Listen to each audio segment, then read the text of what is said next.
So the Washington Post is reporting that they've seen a letter that Mueller sent Barr after Barr sent his initial letter summarizing the Mueller report. And in this letter, Mueller says that he was disappointed with the way that Barr summarized the Mueller investigation on a whole.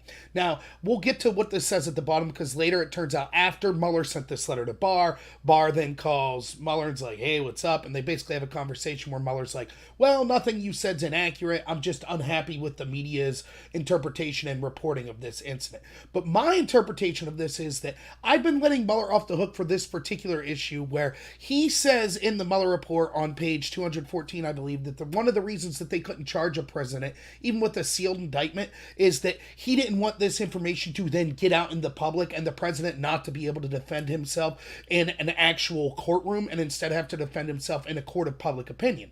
But that seemed counterintuitive to the whole situation in the first place, where Mueller's releasing a report to the public, thereby allowing the media to try Trump in the court of public opinion, which is the very thing he's claiming to seek to avoid by not charging him with a sealed indictment in the first place. So first, let's look at specifically what's said here in the report or from the Washington Post and go from there. So this letter was sent March 24th, and here's what it says. The summary letter the department sent to Congress and released to the public late in the afternoon of March 24th did not fully capture the context, nature, and substance of this office's work and conclusions, Mueller wrote. He wrote this letter on the 27th, by the way, in response to Barr's 24th letter. There is now public confusion about critical aspects of the results of our investigation. This threatens to undermine a central purpose for which the department appointed of the special counsel, to assure full public confidence in the outcome of the investigations. The letter made a key request that Barr release the 448-page report's introductions and executive summaries and made some initial suggested redactions for doing so, according to the Justice Department.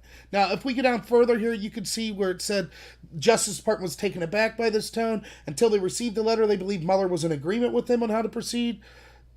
Mueller writes that the redaction process shouldn't delay the process. A day after the letter was sent, Barr and Mueller spoke by phone for about 15 minutes, according to law enforcement officials. In that call, Mueller said he was concerned that news coverage of the obstruction investigation was misguided, creating public misunderstandings about the office's work, according to justice officials. When Barr pressed him on whether he thought Barr's letter was inaccurate, Mueller said he did not, but he felt that the media coverage of the letter was misinterpreting the investigation. In their call, Barr also took issue with Mueller calling it a summary, saying he never meant to summarize the entire volume. Justice Department officials said in some ways the phone conversation was more cordial than the letter that preceded it, but they did express some difference of opinions on how to proceed. Now, what I find interesting is when we read the initial Mueller report, he talks specifically on page 214 about why they want to not charge Trump with a sealed indictment. So this is under the third reason that they recommended not charges. I know it's not up on the screen, but you could read this for yourself. I'll link below where you could access the Mueller report. So page 214. Third, we considered whether to evaluate the conduct we investigated under the Justice Manual standards governing prosecution and declination decisions, but we determined not to apply an approach that could potentially result in a judgment that the president committed crimes. The threshold step under the Justice Manual standards is to assess whether a person's conduct, quote, constitutes a federal offense. U.S. Department of Justice Manual 927220, 2018. Fairness concerns counseled against potentially reaching that judgment when no charges can be brought. The ordinary means for an individual to respond to an accusation is through a speedy and public trial, with all the procedural protections that surround a criminal case. An individual who believes he is wrongly accused can use that process to seek to clear his name. In contrast, a prosecutor's judgment that crimes were committed but that no charges will be brought affords no such adversarial opportunity for public name clearing before an impartial adjudicator. So this is legalese, but what basically Mueller's saying is the reason we elected to not do some sort of sealed indictment was because we didn't want to accuse the president of the crime and risk that information would get out and then President Trump wouldn't be able to defend himself because there wouldn't be a fair trial. Instead, it would be in the court of public opinion. Yet what I just read to you shows that Mueller actually did want his summary at least released, his introductions and summaries released. This proves that he did want some information out. He knew that this would mean that the press would run wild with it and judge Trump as guilty, and he wouldn't be able to defend himself, which is what he's claiming is exactly what he was defending against. He goes on in the report.